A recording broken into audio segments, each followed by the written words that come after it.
This video is part of the Team How To Answers Under a Minute series. In this short video, I'm going to show how to remove the background noise in your audio tracks using Audacity.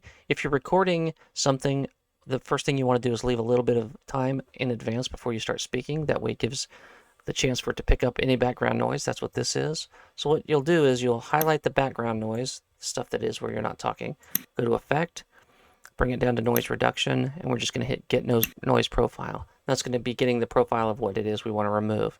Then what we want to do is we want to highlight the entire track. I'm going to leave this just so we can see a comparison, but normally you would highlight the entire track.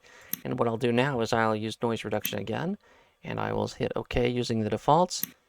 And you can see it took almost everything out of there. I hope that helped, and if that wasn't enough information for you, I have another video up here that's a full-length video that deep dives into how to do it a little more slowly for people who need the details. Thanks.